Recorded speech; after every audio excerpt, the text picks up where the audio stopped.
And we're back with the question and answer session, our after dark section of the captain's table, where we take the questions you ask in chat, which may be a little spicy.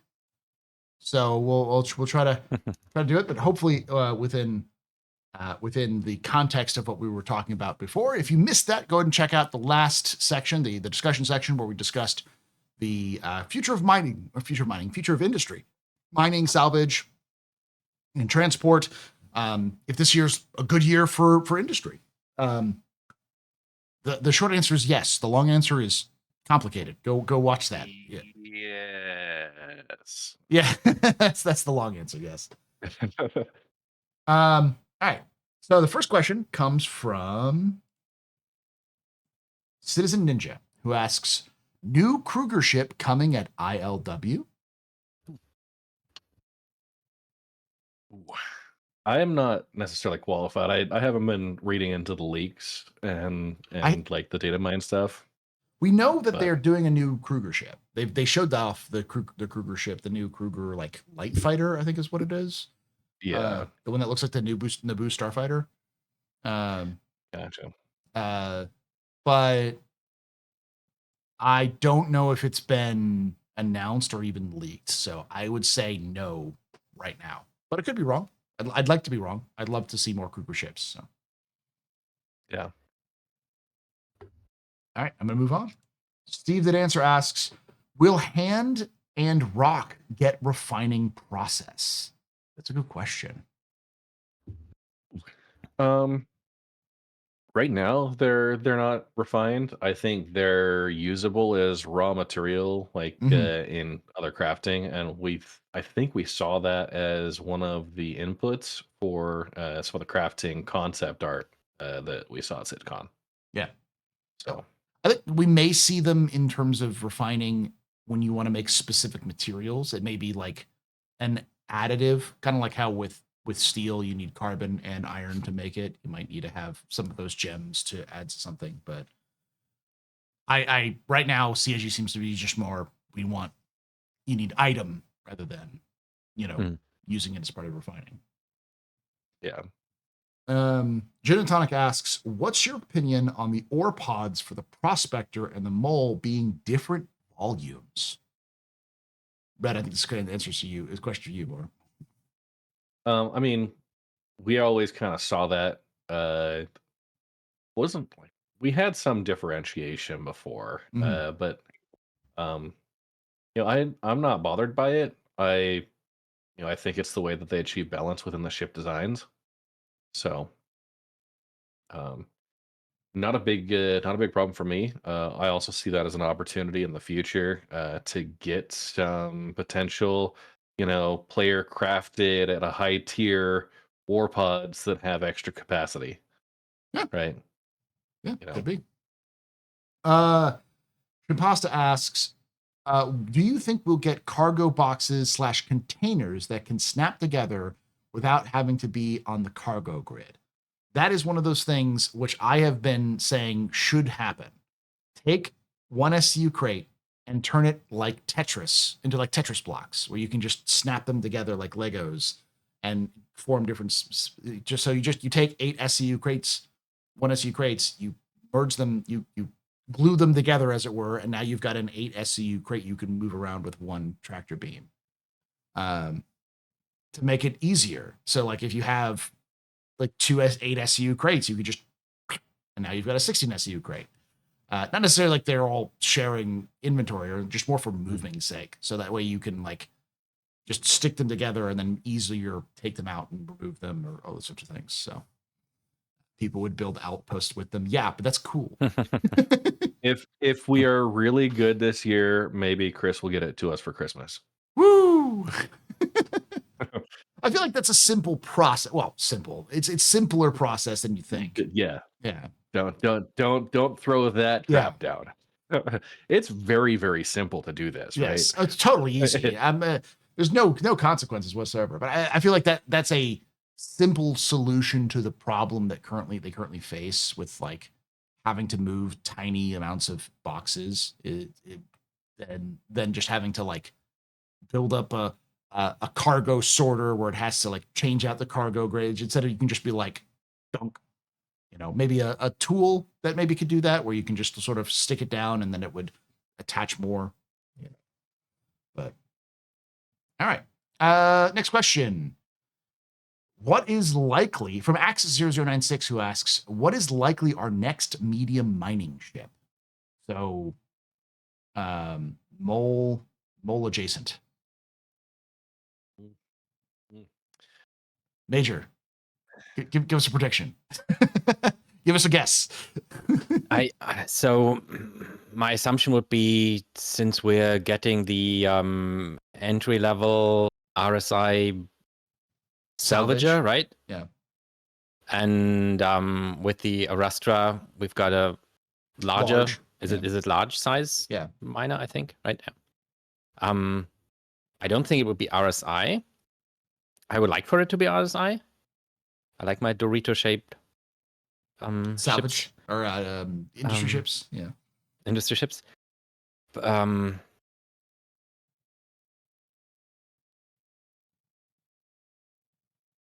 could see a nomad sized, a nomad variant, a mining nomad variant. I think that's something I'd actually like to see, with the nomad being such a an underused ship, really. Yeah. It's such a neat little ship. It arguably, in my opinion, has one of the best tractor beams in game, that you can control from the pilot seat. It's such a neat little medium ship. So I'd love to see a consolidated Outland mining ship.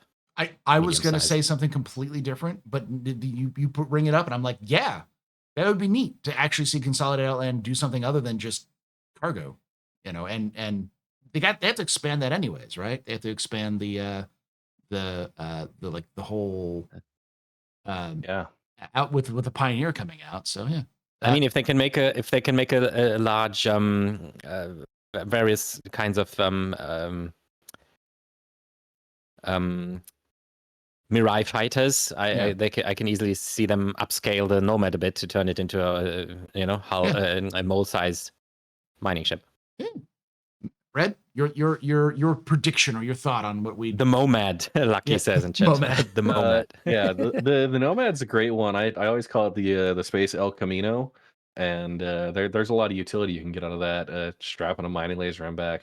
But I was going to go a different direction. I think we'll get a Gatak Raylin scaled down variant to do mining. I think if they do an alien ship that's a little bit larger than a mole, and maybe brings us in our first size 3 laser. Pretty please. Yeah. Instead of having multiple size 2s, just have like a big size 3 or one or two big size 3s, right? And have it be our first alien ship. That might be some novel way that it manages the charge level. So I mean, the easy answer is Misk. But in Drake now with a golem, you see Drake kind of stepping in there. But I agree with Major that probably not going to see RSI, because RSI already has small salvage. It's got the Arastra. It's got the big boy with the Orion. And Misk already has the Pioneer and Argo. I'll be honest, the mole's weird. It's a weird thing because it's the Argo. You take that back. Well, it's the Argo. Like the Argo sort of mentality is all infrastructure, and it's just it's like with the mole, it's kind of like it's like all of these children have brown hair, and then this one child has blonde hair, and you're like, you look like my kid, different mailman. But yeah, exactly. It's like, where did you come from? So it makes sense in terms of its design language, but in terms of it's like an actual like mining ship, it's like, why did Argo make a mining ship? But yeah, I would say if I was forced to put something, I would say Drake, because they're kind of already on that sort of Drake train where they're doing a bunch of Drake ships like the Ironclad and such. So All right. Next question comes from Shimpasta, who asks, Space is dangerous, the wild, wild west.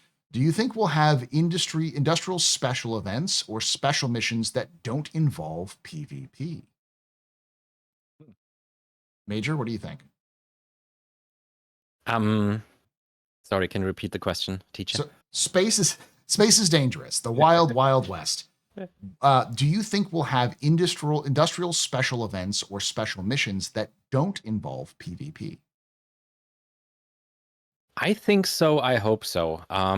This touches the ongoing question of how do we balance PvP versus PvE. Someone in chat said earlier, don't forget, PvE is not only industrial gameplay, it's also combat. That's obviously correct. So I think I'm curious to see how they further develop this balance between PvP being more than just combat, so industrial industrial gameplay as something that also involves player versus player, or at least competition among players versus just you going solo back and forth.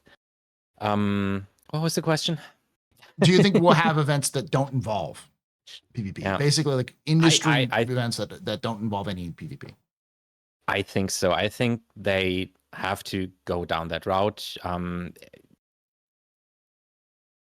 Star Citizen is and always has been pitched as an I want to say PvE MMO, but with all the controversy around PvP on and off switches and stuff like that, I think they need to cater also consistently to the PvE people who just enjoy going after about their gameplay loops without any PvP competition. So will it be possible to maybe NPC iterations of events that we've seen recently, like maybe Red? I think yes, and there's a concept I've kind of floated on previous discussions. Maybe it's been on your podcast or other discussions I've had, but like a transiting asteroid, like a comet that comes in, and you have an area that is very tightly packed with debris, a lot of things to run into. It's confined space where you can't fit them all in, very comfortably. You can get in with a prospector, might be able to get in with a vulture, but have really rare minerals in high quantities and high albedo, right? Have it be that you can't miss a lock because there's just so much of this high mineral content around, all the signals get thrown off. You don't have a lot of maneuvering space, so you've got to be pretty precise as far as where you're going. So somebody trying to go in with a fast combat ship is going to be really tough. That might still have PvP enabled. That folks who are able to get in on smaller ships and kind of single cannon shots, like line of sight type things. Those type of things that could be on a limited time basis, but driving that kind of on a gold rush to go out and I think there will be an area of PvP outside, but that type of thing with just kind of a comet, right? Something that's just passing through. That's one opportunity. It could be other type of events like that are hit and miss. But yeah, I'm driving those for strictly resources or strictly saying, hey, like there's this giant alien. We've got a Vandal King ship that was destroyed out here. It's going to take a couple of weeks to break it down, right? We need people to come take chunks from this and start harvesting those. Yeah, and not even like deliver it somewhere else. Like just do the whole scraping, structural salvage. Do what you can to break it down, right? Yeah, I can see something like that. Yeah, they're definitely. I think there needs to be something that is not with minimal to no PvP threat, especially events and missions, because they've already talked about doing instanced missions, like for instance the instanced Vandal invasion missions for Nyx.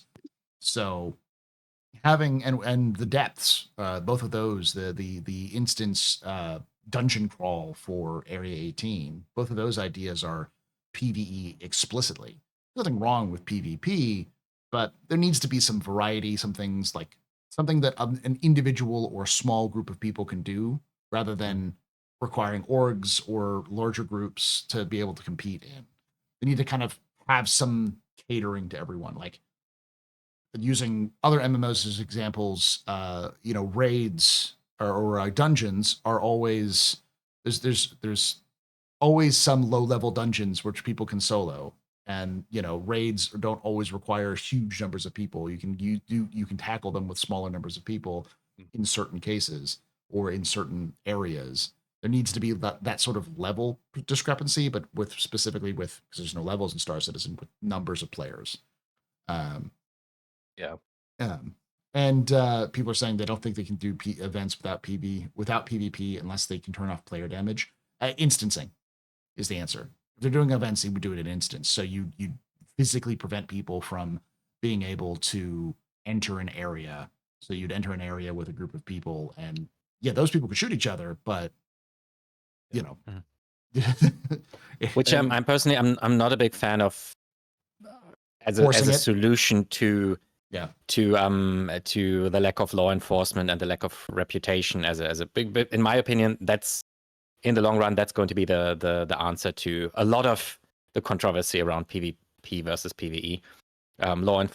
Robust law enforcement, robust player reputation, that things have consequences. And then I hope to see to live to see the day where this whole, like, whether it's player versus player or player versus environment, doesn't matter all that much, and it just kind of grows more together. And at the end of the day, you may end up wondering, is this an NPC I'm playing with or against, or is this a player? And it doesn't matter all that much, because there will be, hopefully at some point, like EVE Online style implementations of consequences for your actions, immediate consequences, so that you don't even get to destroy a whole event without anything but going to Clasher for an hour. Yeah. But sorry, I didn't want to digress too much. No, I get that. It was part of that question. So yeah. Axis 0096 asks, will we see jump jets on armor or backpack type with them? That's what I was assuming. I was kind of mentioning earlier. I think yes. We're going to see this specific armor or specific equipment that's designed with jump jets involved. And of course, we'll probably see jump jets installed in other Titan suits, either the combat Titan suits or something else. You're shaking your head there, Red. Do you think no? I mean, we don't have the. I mean, granted, it's what CIG wants to do with it, right? But yeah, I think they're going to reserve that for a little bit larger vehicle. The ATLS platform could get that for the rest of the ATLS system, but I really don't see it happening for anything smaller than that. They've talked about the space requirements for mining and salvage ships, and to put jump jets on. It would be really cool. It would have to be very, very limited in use, and we already have like the vaulting system and stuff like that. I don't see it happening in the short term. I also don't know if there's a lot of value to add it long term if they're trying to make and potentially sell variants of the ATLS and other kind of mech suits that would be kind of the starting point where you'd get these the jump capability. Major, do you think we'll see jump jets added to armors or other like ATLSs or other Titan suits? Nothing really to add to what you and Red said about this. And all right. Wrong button there. There we go. Next question comes from Northern Trooper, who asks, there was a bug where the prospector and mole could double their capacity. Do you believe that should have been appropriate size for hauling raw ore? I'm sure, Red Monster, you know about this one, where you could like glitch in double the amount of gear, amount of material than you're supposed to have. Yeah. I think it's going to be a balance. They're trying to combine small versus large scale gameplay. The prospector, the mole, the golem, they all have about one good rock uh, on a or on a mining run. Mhm. And as we get up to a larger scale mining, that's where the increased capacity comes in. I think it's about the balance there.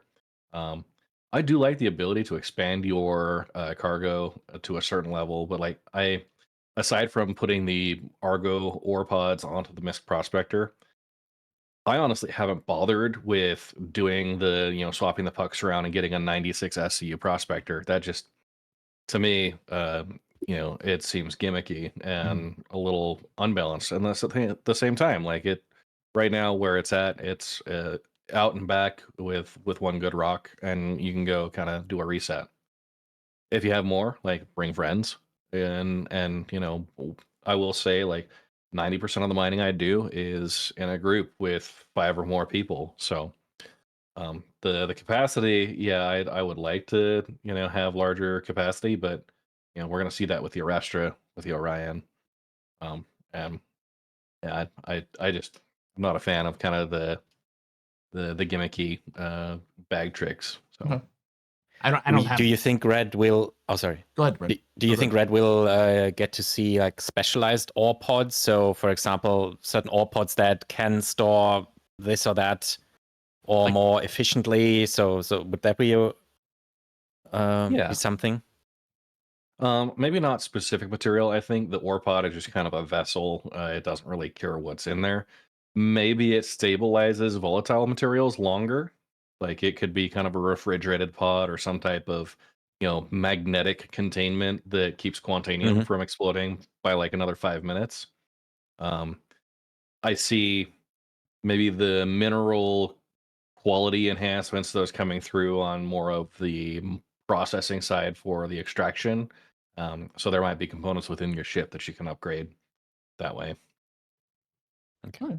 Yeah, what I was gonna say, I don't have enough experience with mining to know what would go on. I think the only thing I could think of that might be a good idea of having specialized mining containers would be something like Quantanium or other sort of materials which are super volatile and they have time limits, so to slow down that decay or something. But yeah. All right. Northern Trooper asks, we're seeing more variety with mining and salvage ships on the human side. Who will be the first alien salvage/mining ship? Well, Red, you've already talked about that. You're like the Gatak. I think we'll see a Banu salvage ship though. For sure. That is their that they love that sort of thing. That is their kind of their bag. So we're probably going to see a Banu salvage ship before we see the merchantman. Probably, yeah, honestly. Because the merchantman's so big, it's the size of the interest now. So I looked at the dimensions. Like, yeah, it's interest sized. So we're gonna need a lot of medium and large ships between the Banu Defender and the Merchantman to before they get to that. But yeah. And I do want to just call out when we talk about the Banu Merchantman, I've renamed it to the Blue Balls Merchantman. Well, didn't you hear? We have a Banu Merchantman in game now. The name is Wicklow. Semantics. Semantics. It's a cheap way to let me down. Banu merchant person, strictly speaking. That's true. Mm-hmm. Merchant person. Yeah. The Banu don't have a concept of gender. They understand gender. They just don't have it. So it's like I understand why you have this inefficient system, but we don't.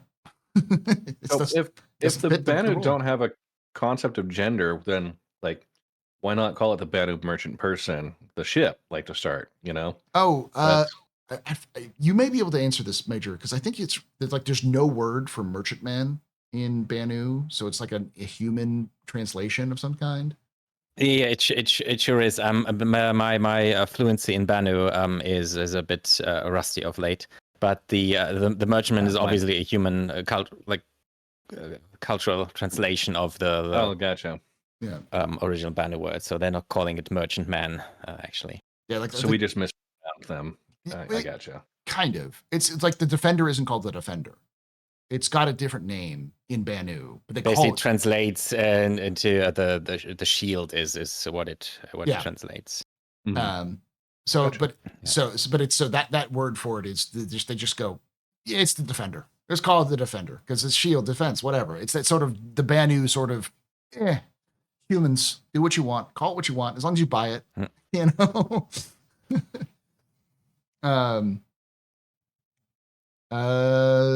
Okay, next question comes from Northern Trooper who asks, has there been any mention of industrial alien ships in lore? Yes, Gatak, specifically. Gatak is the industrial alien manufacturer for the Xi'an. And the Banu are just sort of thrifty. There's probably a Banu industrial variety of ships, but the Banu will be as likely to use a Banu industry ship as they are just a ship they have that's efficient. If they think a reclaimer works better than their own version of a salvage ship, they'll use the reclaimer because they don't care. They're very much more practicality based rather than specifically so focused on their own species stuff. They love to just take bits and pieces from other species and put it in their own technology anyways. So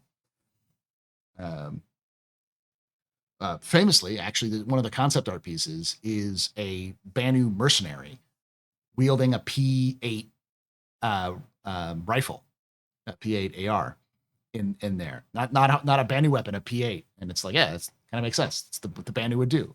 If a Banu thought this is a good weapon, I like its accuracy, or I like what it does, they'll use it. If they found another weapon, they use that. Just whatever works. All right. Axis asks, how many faculty type or faculty facility? Misreading. How many facility type do you will be industrial related in base building aspect of the game? Oh, so like how many types of facilities will be? Well, we already know there's a refinery, right? Yeah. And Refinery, a fabrication. extractors, Yeah. fabrication. There's got to be storage. Yeah. I want big, like vertical storage towers. Mm-hmm. We've seen Or maybe concept art underground. for giant structures of hydroponics, like huge hydroponics bays. Yeah, I mean, there's as many. If there's a ship that does it, there'll probably be a building that does it. Northern Trooper asks, the first words to learn in another language is usually swear words. Are there any swear words in Banu? Yeah, unfortunately, as much as we know about the Banu language, there isn't a whole lot of publicly available information on explicit profanity in Banu speech. They're too polite. We have to get them after dark at the Astropub. Well, the funny thing is, like, the way you greet somebody in Banu is effectively you smell.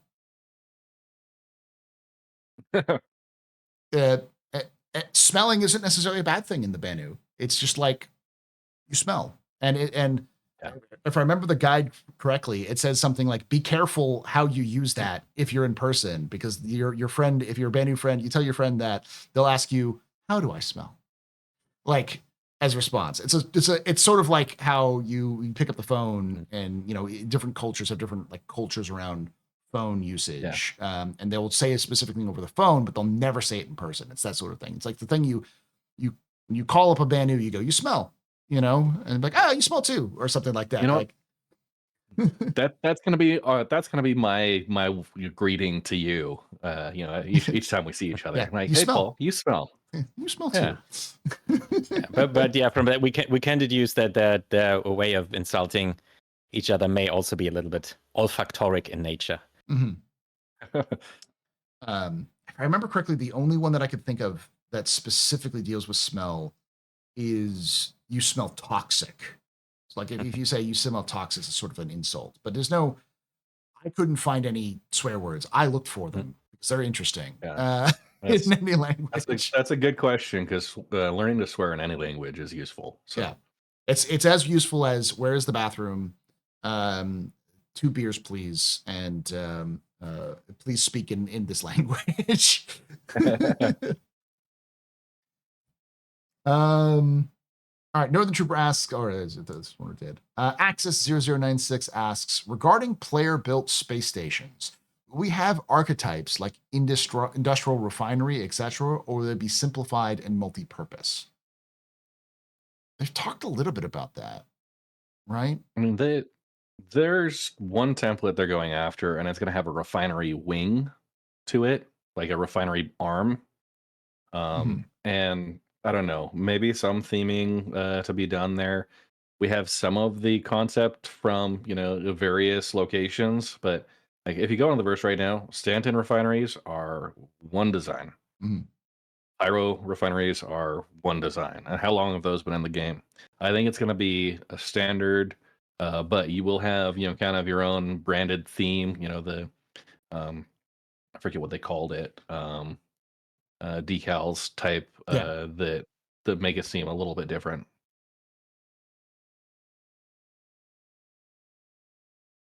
Yeah. So I was stopping the bot because we already have a lot of questions left, and I don't want to just go too far. I don't.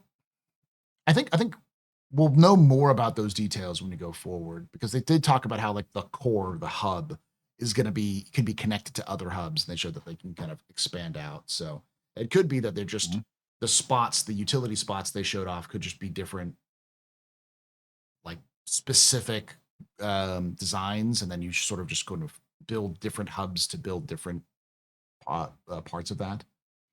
All right. Next question comes from Northern Trooper, who asks, what is the number one piece of content you're looking forward to this year? Huffs the Hopium. Content? I'm looking forward to characters. We've already have Wicklow, but more characters, like mission givers. That's like content driven by mission givers. Red? Oh man. And that's a tough one. Content wise, yeah, I mean, if we're counting the new minables, like I'm the way that the rock breakdown is going to happen, that's a big change that affects me pretty heavily. I'm hoping it's something we can get this year. But yeah, it'll be that I think is the most impactful, most interesting. But yeah. I've been told by Elliot that I can have Wick and fuck off.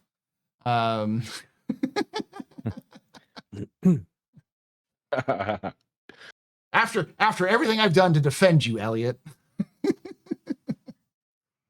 Major, what are you looking forward to? Like, what are you hoping for for content? Two things. First one probably being a bit prematurely, I guess, this year is anything really, and I mentioned this multiple times, I don't want this necessarily player-driven economy, but just a more fully fledged economy, at least seeing that slowly coming to be, where that goes beyond just I'm doing my hauling contracts, I'm doing my mining, I'm doing this and that, but just to see that grow that together a bit more, more interconnected, cross connections in terms of economy for things to add meaning, to have meaning, and then to have purpose. The other thing, of course, also with Wiki Law, I would love to see for more aliens beyond just the ones that we have in game already to be added. And then if I can make a wish, I was a little bit disappointed that Wiki Law doesn't speak Banu, so that we get a written piece of written Banu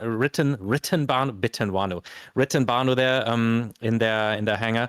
But yeah, I would love to see for Britton Watkins, who's the creator of the Star Citizen languages, for his work to get it not into our hands, but also into our ears, maybe still this year. Whether it's Banu or Vanduul, they're running this, or they just ended yesterday, the Vanduul interpreter contest. So I feel like they're going down that route of adding those linguistic stuff, elements a bit more into the game. That's something that I would like to see. Oh, Elliot says that we have lines, he says, in Banu. We just couldn't get them all resolved in time.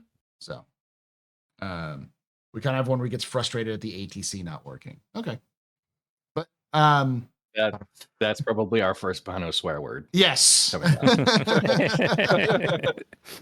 I'd also like to see the Banu evolve, like just as a nice little content thing of seeing a Banu walking around in like Area 18 or in a station or something like that. You know, I don't know. I'm not saying like like hundreds of diverse Banu, but like, you know, a couple, so you can be like, alien, you know. Giant talking tree, you know, walking by.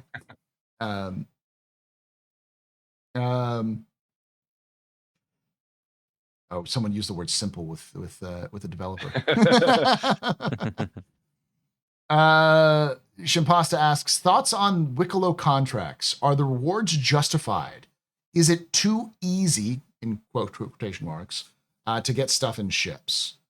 They've changed a lot of that with 4.1.1.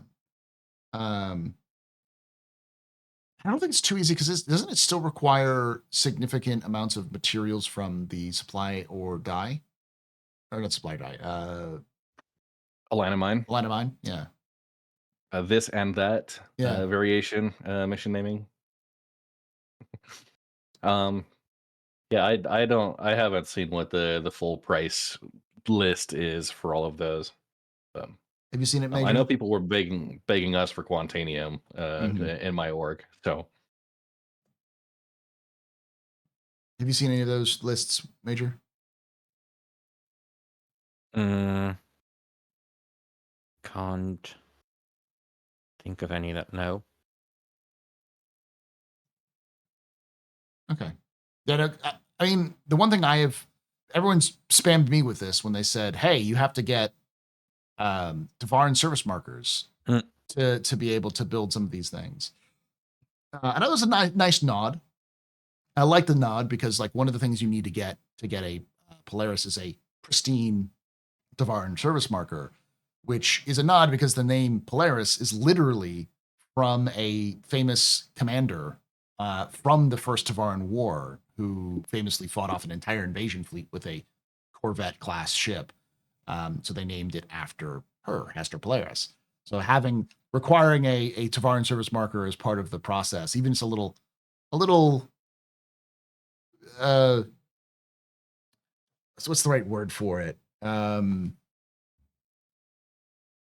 Out there, I guess. It's a little contrived, but it's still neat, and I like that. And of course, I'm also 1000% a sucker for the idea of like finally all of those times me getting relics are now worthwhile. I know where all those are. So so I couldn't tell you right now. I think we'd have to wait until more people figure out how to get them. Though from my personal experience in terms of how to get relics, I don't think there's a definitive way to get a pristine Devarin service marker. There's no, like, you can't go buy them. You have to go find them. And because that's the randomizer, with, I think, which probably is similar with a lot of those items, I think that's a good indication. It's probably not too easy, but it's probably easy in the sense of forcing the player interaction, forcing players together. Because if people find out that me and my org have large quantities of relics and metals, you know, they may, these service metals, they may come to us and be like, how much do you want for that pristine Devarin service marker? Because we got to get a Polaris. It's like, we have it. You can either go digging through trash to go find them, or we can come to us, sort of thing. And I'm sure the same thing as you said, Red, with like Quantanium or other things. I like that. The more you can push players together, the better. I just really hope that they have easier ways of players being able to have these sorts of interactions socially. Because right now the social systems sort of suck. Well, sort of, they suck ass. They're awful.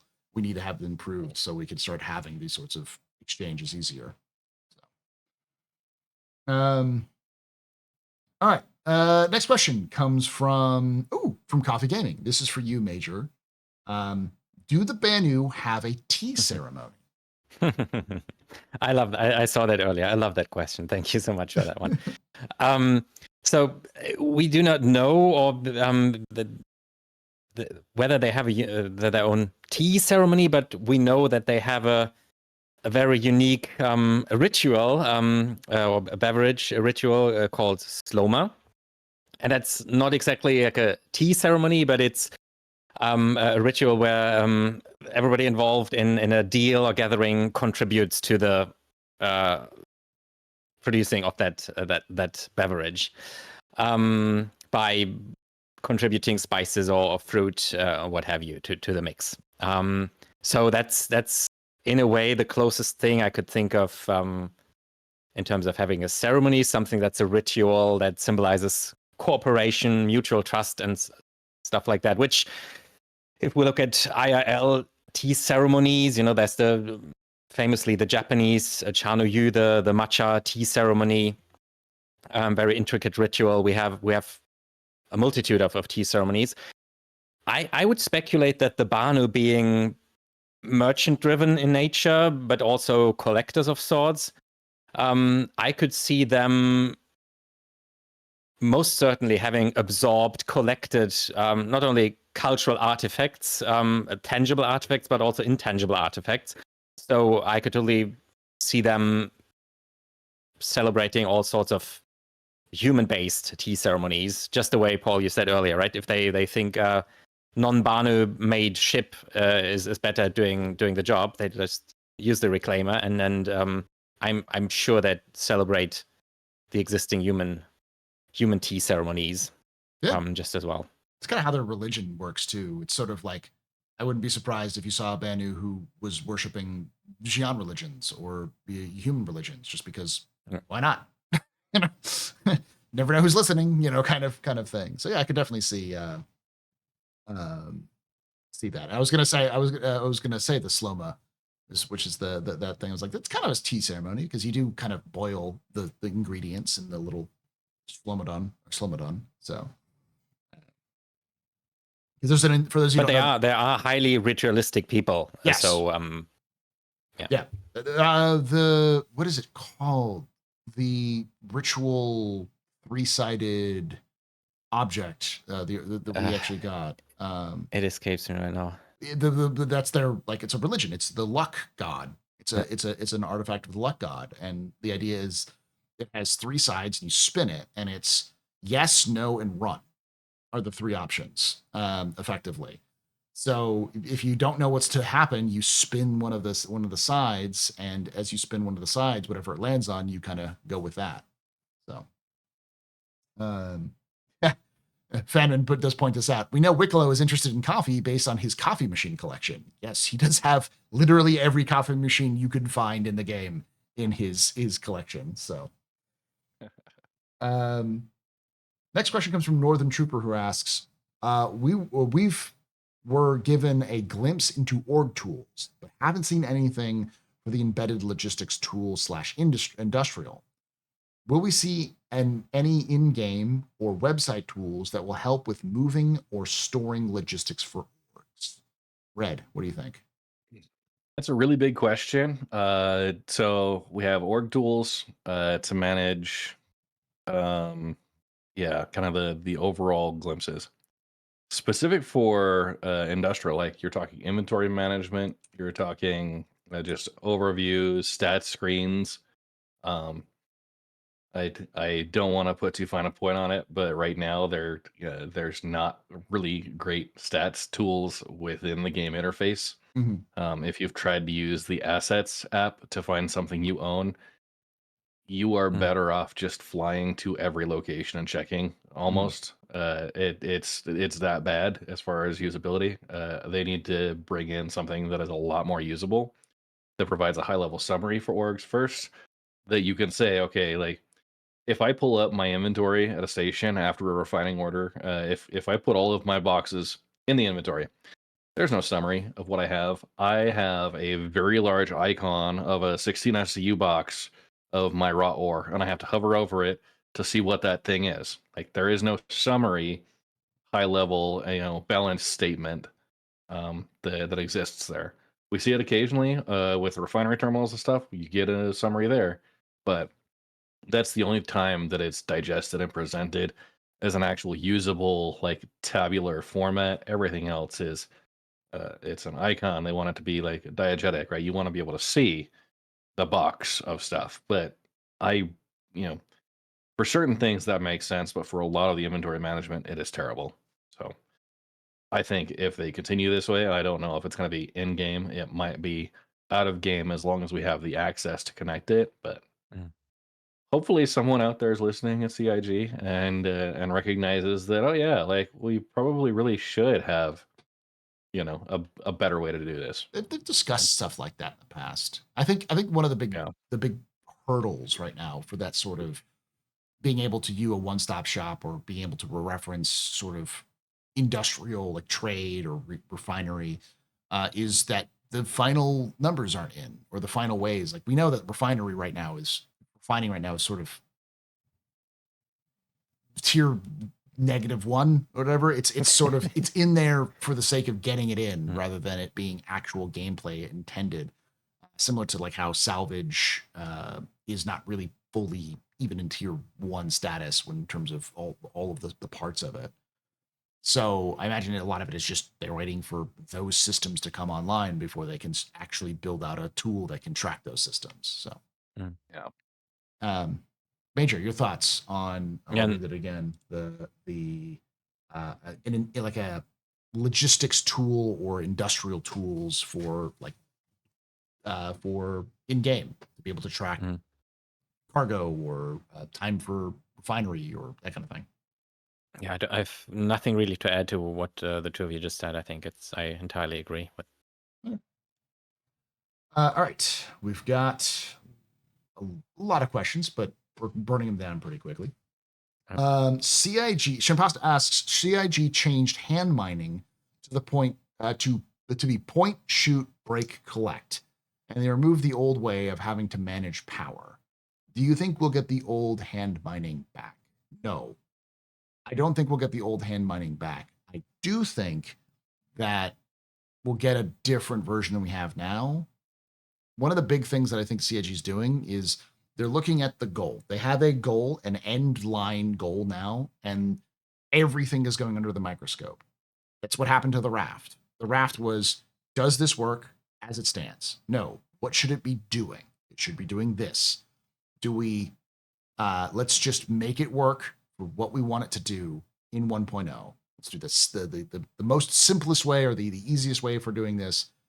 And if it's not, we'll just move on to do something else. It's more of a let's focus on what we want 1.0 to be, and so everything's getting that examination. And I think hand mining is the easiest intro way of doing mining, and having complicated methods for doing hand mining does seem kind of a little finicky. So we might see something come back of it, but it'll probably be more simplified version of that rather than the dedicated version we see with the other stuff. But Red?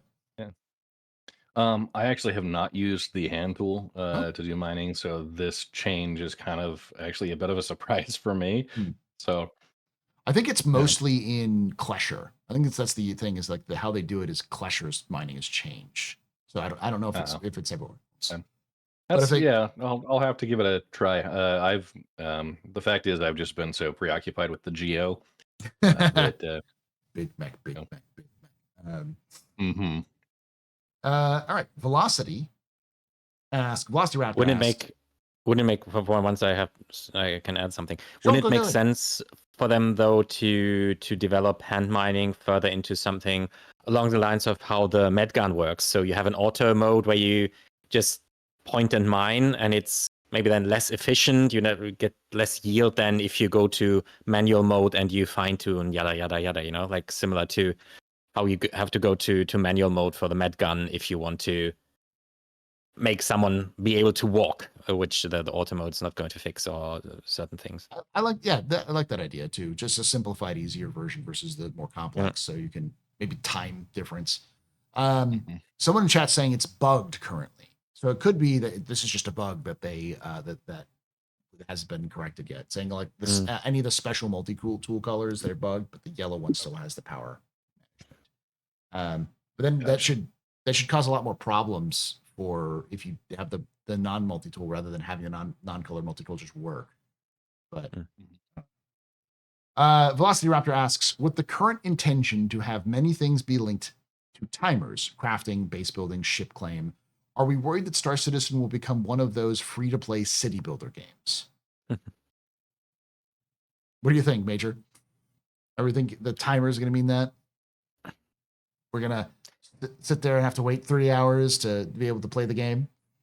I'm not worried Star Citizen's ever going to turn into something like that. But interestingly enough, I wondered about that the other day while playing a different game, X4 Foundations, where also you have a timer when you, for example, repair your ship or you upgrade your ship. Mm-hmm.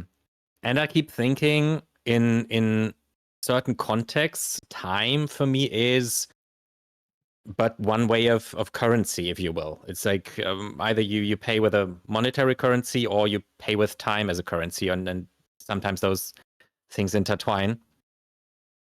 I think it's just part of if you don't have any timers in a game, everything's just instantaneous. What reason is there to even play the game ultimately? I don't know. So no, I'm not worried about that at all. Thanks for the someone likes my uniform. Thank you. Yeah.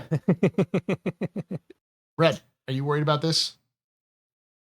Not really. I mean, the timers are, we've had the refinery jobs that take ages, and that's just something where like you let them stack up, right? And granted, if you have a salvage ship, or sorry, a refinery ship, I think the timers are going to be they're going to be reasonable within a game session, right? Or have some way that it'll it'll be a lot quicker, right? I think it's not going to be as much of a passive waiting thing. I think you will have like active involvement. You might have tuning knobs that you have to adjust. I like the mining gadgets that they have that calibration process. I would think maybe there was something that could happen during the process of refining where you get an alarm and you have to go look at the refining box, whatever black box they have there. Say, okay, like this parameter's out of spec, and you got to go adjust it down and say, okay, like here, we'll try some settings. We'll go ahead and save that, and the alarm clears. That type of thing would be interesting. And they've talked about with engineering gameplay making it be, you're less just sitting around waiting while you're traveling through space. It's you got to go do maintenance on your ship, replacing fuses and things like that. So Yeah. I'm going to give the simple answer is like no, because Star Citizen isn't just building ships and vehicles and all that kind of stuff. It's going to be a lot more involved in that. It just slows you down, so you can't just instantly do stuff. But I also understand that CIG doesn't want everything to require intensive work, because that's more work for them. The idea that you can just like plop down a building and have it built, and just feed it mats and slowly see it be put up, or little drones flying around it, that's probably a lot easier on the back end systems than it is to have it to code in how you build this panel and then this panel, and like it's just sometimes it matters of the memory load. Star Citizen's already pretty heavy in terms of memory load, and even at 5 systems right now, we're like at 100 gigs or over 100 gigs for 2 systems. At 5 systems, are we looking at 200, 250, 300 gigs of storage? And that's not mentioning, more complex gameplay loops and more ships and more, which will also require more like levels of fidelity. So like 4K, 8K patches, those kind of things. So all right. Next question comes from James, who says Idris at Invictus. you're right. I'm going to be the spoil sport and say no. I do think we'll see them, and I think they'll be able to take them, but I don't think we'll be able to play with them yet. I think they're just still waiting for engineering. What do you think, Red? Yeah. I think it's gonna be something you could steal. Okay. I agree there. It may be something that people are able to actually pull out and spawn. Um, they're far enough along, and I think if the server performance is good enough, they can bring it in. Major? Idris at Invictus? Not sure if I believe the hype. Okay. I'm gonna say I'm gonna say no, but I'm also skeptic as to whether we're going to see the Perseus, because I've seen a lot of people being hyped about the Perseus coming. We're not seeing the Perseus at Invictus. Like, we know that for sure because CIG told us last month that it just entered Gray Box. Right. So it's like Invictus is next month, and it entered Gray Box in March. It's going to take a little bit longer than 2 months to go from Gray Box to Final Art. All right. Kay Lesro asks, my own bit of copium. When do you all think the Ironclad will release? My personal opinion is Drake Defense Con, because it was revealed that it was an early Gray Box according to the devs. Again, there's a lot of difference between Gray Box and Final Art. We haven't even seen it go into Lot 0. I think it was entered into Gray Box or out of Gray Box sometime in February.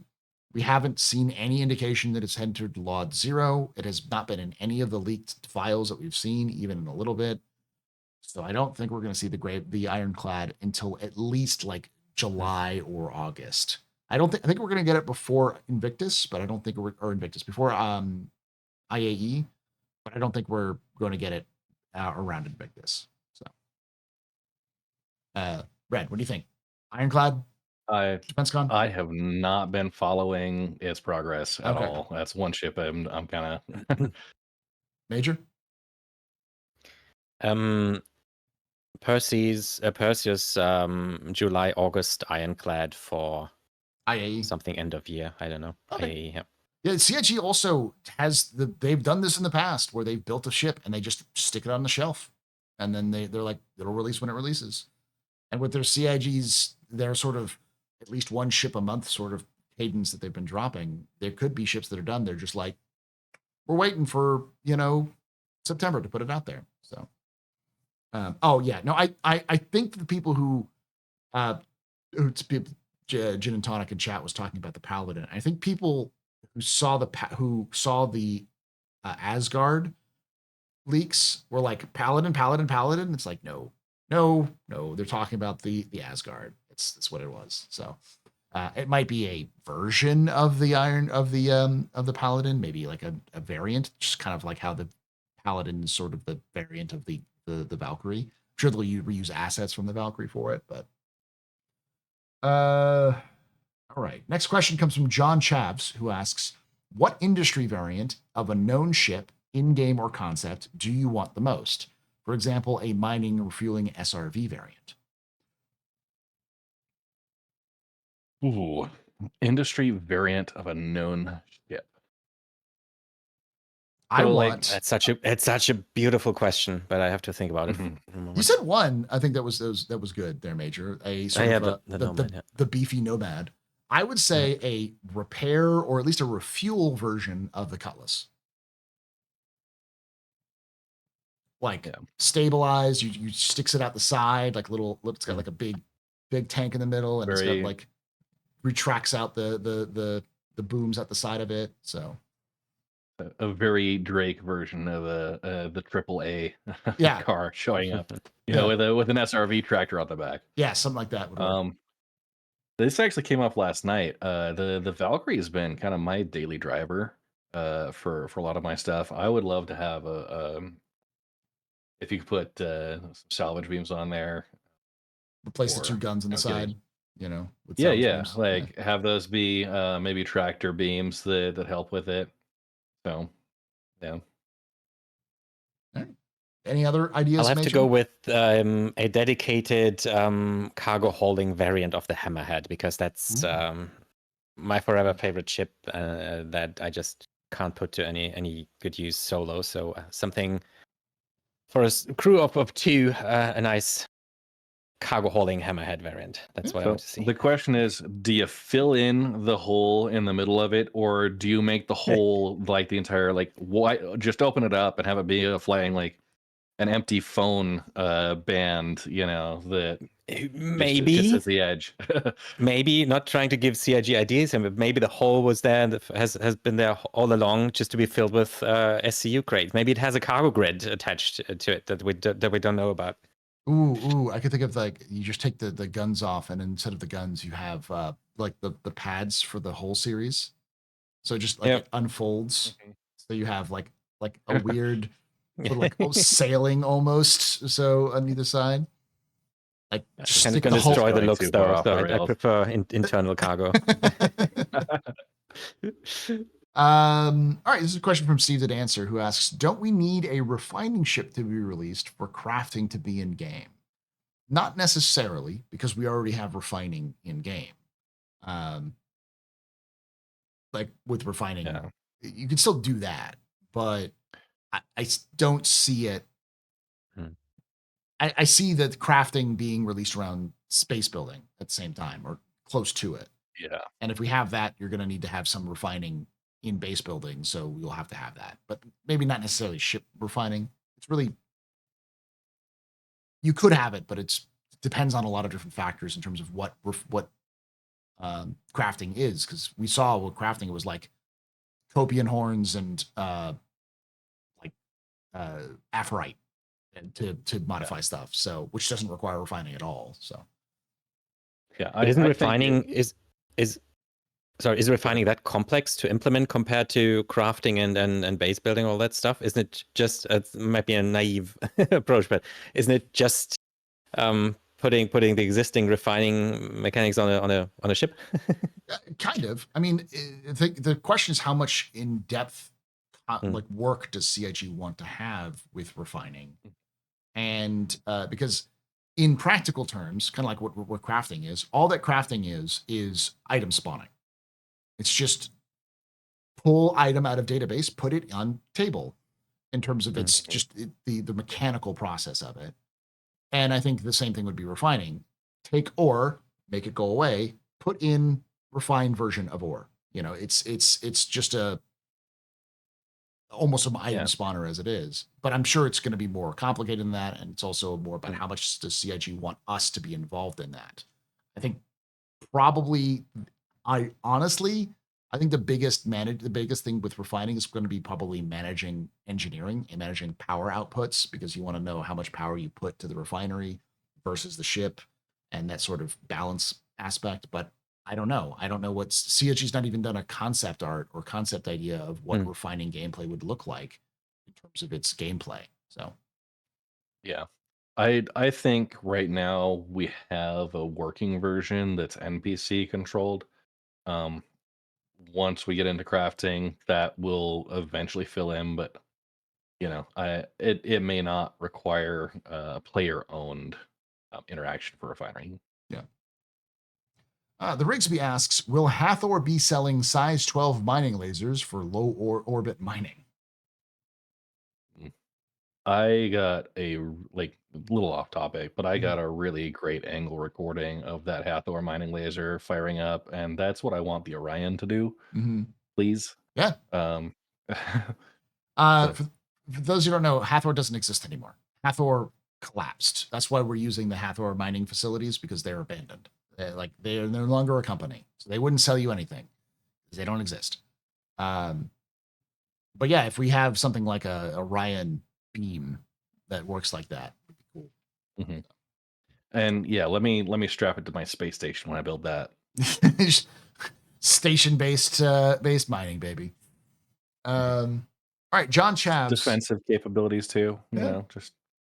just Like how nobody at CIG knows you can kill you can almost instantly kill somebody with a geo. I'm not going to tell them how you can do that. It's not the way you think. It's not stepping on them and it's not hitting them with the mining laser. There are ways you can do it, which needs to kill people. How do you see computer blades fitting into industrial gameplay? I can start if you want me to. I have an idea. yeah. If you got an idea, go. Efficiency. I have a few.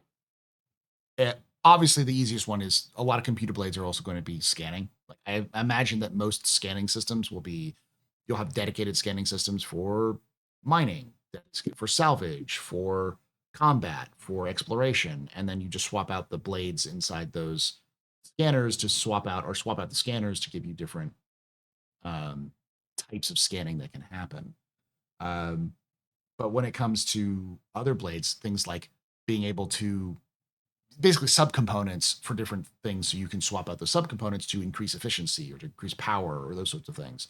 Mining gadgets, but attached to or mining. What are they called when you can like attach them to the head? Those are Modules. the modules. Yeah, those sort of Yeah. modules, but instead of being temporary, being part of the actual item. So Yeah. yeah. That's exactly to what you were talking about. Radar modules. You have specific capacitors that are tuned for a frequency, and you get signals from this type of rock at an extra 5 or 10 kilometers out. I see that being part of blades. You can get some specialized, more sensitive scanning equipment, maybe a little bit more tuned, so you can say, okay, specifically looking for this type of material, or we're going to filter to these properties in our signals, and it'll do that. But then also, they talk about with right now multi-vehicle mining. So when each time you add a new vehicle to a rock, it doubles the instability. And the way they described that from a technical background was that each time, like the internal servers, that are managing the lasers, right? They're getting extra input, and that's driving it, right? So the additional ship is not controlled by the same computer systems, and they're not linked up. Well, maybe if you get people with similar server blades that are communicating properly, that instability goes from being double to maybe just being 20% more, right? Pull that instability down, or maybe have it be something that the ship itself provides. And if we get the opportunity to do material filtering, then yeah. So less inert material, you specifically tune saying, hey, like as you're going through extracting, it'll be able to shave off like 5% of the quartz. So you're more space efficient, better sorting potentially. Major, do you have anything to add in terms of how do you see blades impacting industrial gameplay? So if we maybe I'm completely wrong about that, but isn't blades is basically like if we think about combat ships, hammerhead, hammerhead. Let's imagine for a moment someone wants to solo their hammerhead. So I'd either need NPC crew or AI blades to automate my anti-fighter turrets, right? Yeah. So for me, in mining, couldn't AI blades simply be used to automate mining elements of mining that are otherwise manually controlled? So fine tuning the energy output of the laser and stuff like that. So basically, you can then choose whether or not you want to control those things manually, or you just have it done automatically, which then I guess takes out the fun for a lot of people. But it's an option if you don't want to go about it manually. I like that So approach that would be my first noob thought about that. No, that's right. I mean, because I was thinking in terms of blades, because they've talked about in the past using blades as like server blades for for scanning. But yeah, if we're talking about this in terms of AI blades, that makes a lot of sense too. Just automating or simplifying some of the processes to make it more efficient or easier. Yeah. All right. We've got 1, 2, 3, 4, 5, 6, 7, 8, 9 more questions to go. And these are all pretty good questions. Might take us a little bit.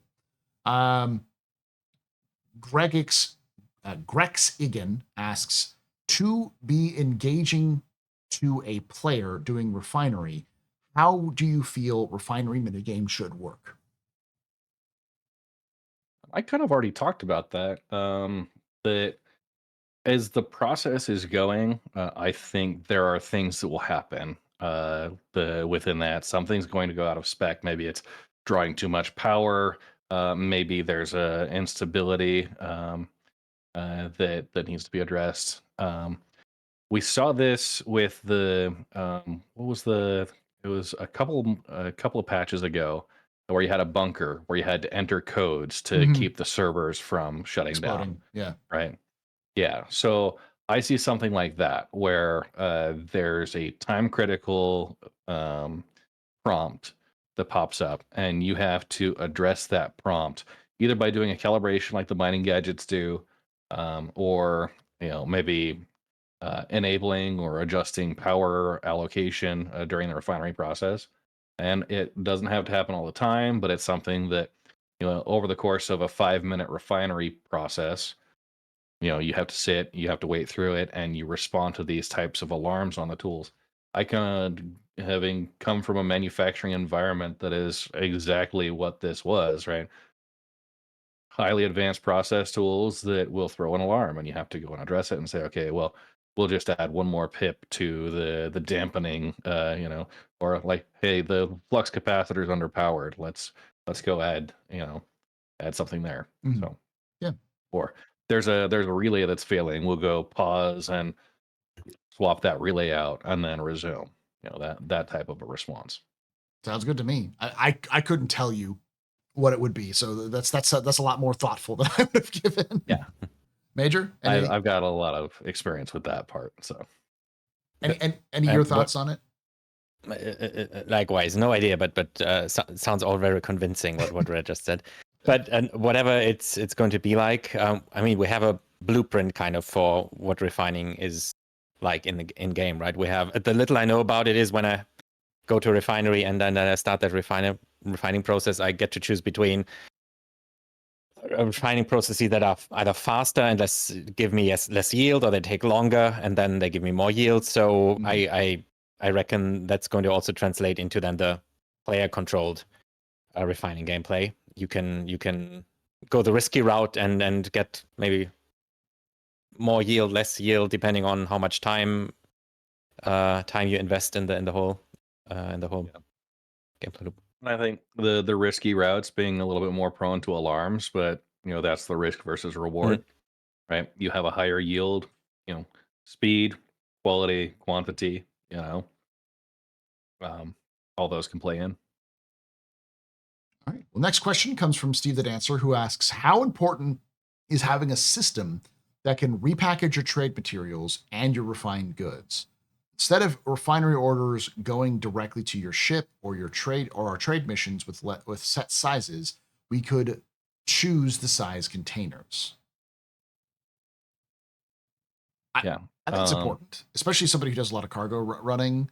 Having the ability to take, like, if I take a cargo mission where I have a ship that can hold like a whole 64 SCU, and it's like, well, this is 12 SCU, but it's all in one size boxes. Being able to go, just give me a 12 SCU crate, please, make sense to me. But So I had this thought earlier, and I actually wrote it in my notes. Didn't get to talk about it, but this is the perfect opportunity. Having a cargo exchange terminal where you can deposit, your various denominations and spit it back out from that inventory at whatever denominations you want. But with the process that you could now take, like the mission tagged cargo. I forget the specific name for it. Contract stuff. Contracted cargo that it wouldn't accept the contracted cargo, but you could hack the terminal on it to be able to send contracted cargo down and kind of launder it into something else. Okay. So, Major, anything to add? I can see pirates appreciating that option, definitely. Yeah.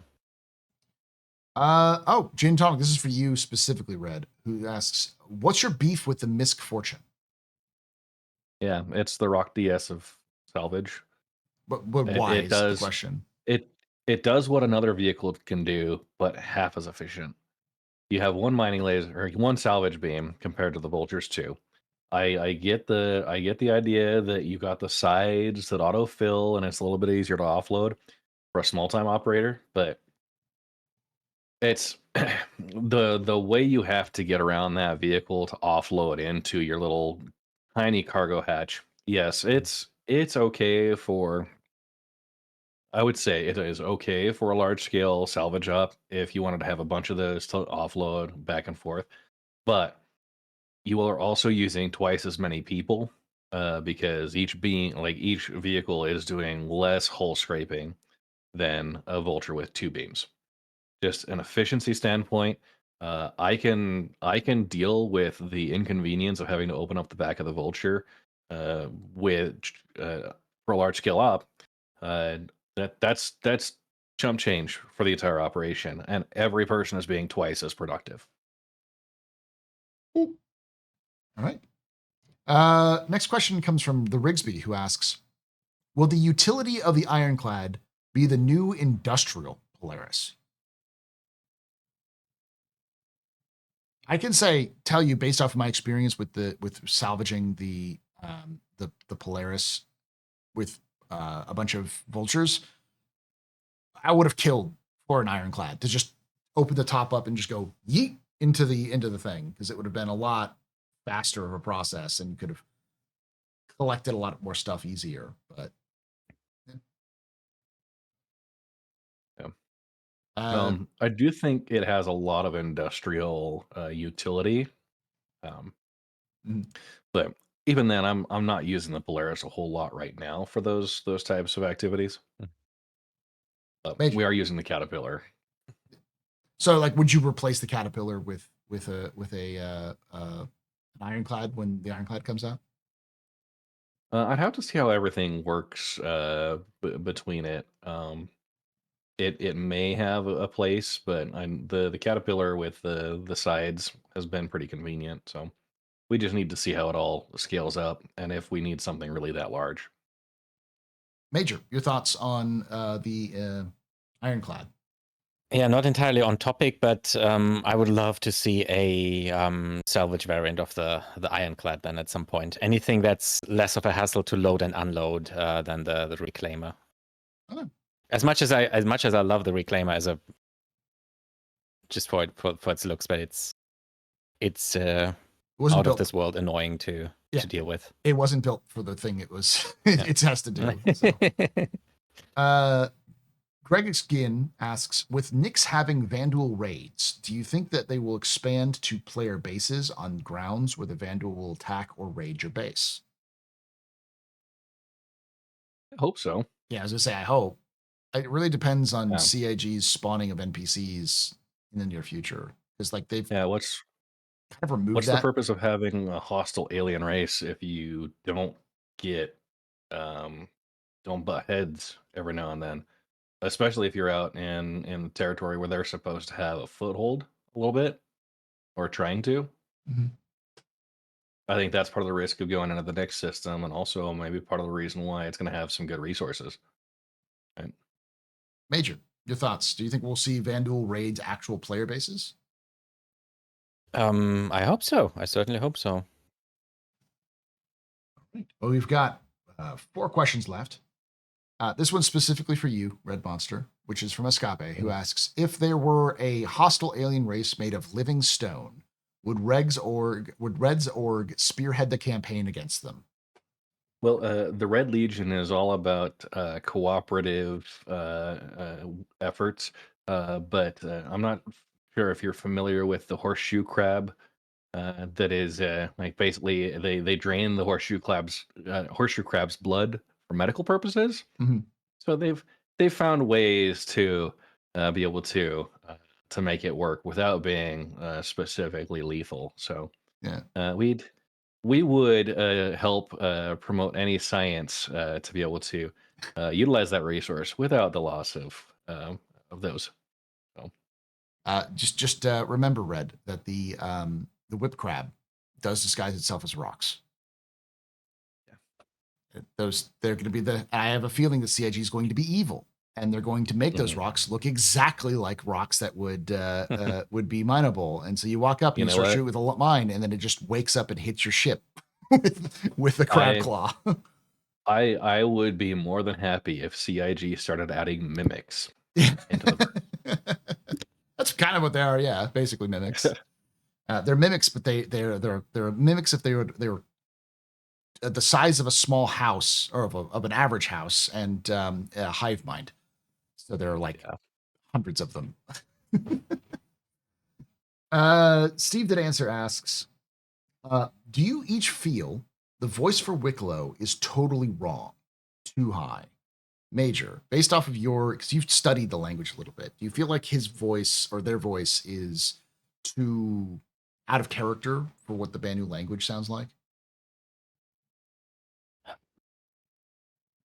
I guess we've got sufficiently enough variety there to like. If you listen to go check out my Banu language videos. If you listen to me speaking Banu, I guess it's comparable in pitch. Yeah. I know. I don't think so. Sounds fairly convincing. Kind of what I would have expected actually. Yeah. I got in trouble with this. Someone got mad at me for saying this earlier, but it's also important to note that you have to understand the Banu. So like they have to sound human because you also have to be able to speak the language as a player, or like a human has to speak the language in the booth to be able to like record it. So I think it's fine. I don't like the accent. I think the accent leans a little too hard into sort of vaguely Asian equals foreign. I'd like to see more of an African accent come from it, but that maybe just be, it may just be Wicklow. Just because Wicklow has this accent doesn't mean that all Banu have that accent, and you could be regional different dialects. Yeah. I don't know. I didn't really have any expectations about what a Banu voice would sound like, not having done a whole lot of study for the language myself. So someone in chat keeps saying I wanted the Banu to sound like bassoons. I like that. I can all right, Rigsby asks another Wicklow question. When will we have personal hangers like Wicklow has, like Wicklow's collections, I'm guessing? You're asking when questions. The answer is yesterday. Yeah. Right there in the back with your actual Banu merchantman ship, you can spawn. I think we're probably going to have to see a little bit more other things. Like we'll have to see base building before we see stuff like that, because they kind of have to have that process, I guess. I don't know. What do y'all think? Yeah, base building for sure, with the customization for hangars. I've tried to decorate my extra large hangar, and I reach an entity count before I've even finished one bay. So, one of the little side areas, that's it. Base Major? building. Yeah, I would love for that to be a thing sooner rather than later. But yeah, I've not really given it a lot of tries to decorating my persistent hangar. I always get disappointed when I try and leave like 2 or 3 ships inside my hangar, and then they just start despawning at some point. Yeah, they're less persistent than I want them to be. Last question comes from Escape. I'm going to start with you on this one, Major. How do you expect megafauna mining to work? Like the proposed parasite cleaning from the storm walls. Oh, we saw some of this during their demonstration on the Valakar.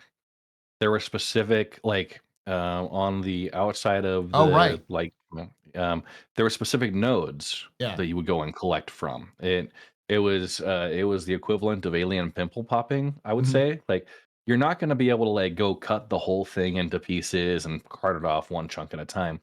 I think you're going to have specific nodes left over on the corpse, or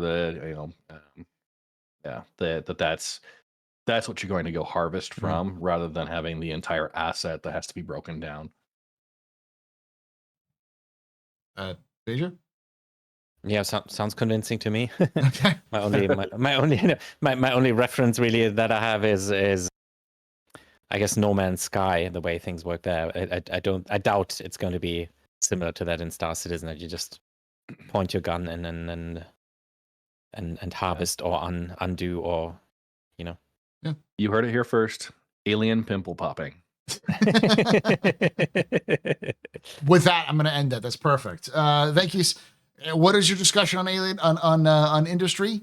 Alien pimple popping, the future of industry. Thank you so much for joining us. Thank you to Red Monster. Check him out on twitch.tv/RedMonsterSC and youtube.com/RedMonsterSC. Check out Major Star Stuff with Major Star Stuff on Twitch or on YouTube. And then on Twitch, it's Intergalactic Tea House. The Intergalactic Tea House. Exactly. The Intergalactic Tea House on Twitch. So go check them out. And of course, if you did enjoy this, make sure you hit that subscribe button, hit the bell icon to be notified when release, and like the video as well. It'd be nice. Your thoughts down below on any of the questions we answered as well. Thank you so much for joining us. And if you want to join us live, we do this at twitch.tv/theastropub, youtube.com/the Captain's Table Podcast, or at the Captain's Table Podcast on YouTube. We do this at 4 p.m. Eastern, 1 p.m. Pacific on Saturdays. Would love to have you come out and join chat here and ask your own questions for the future. But until then, like I say every time, hope to see you someday in the black.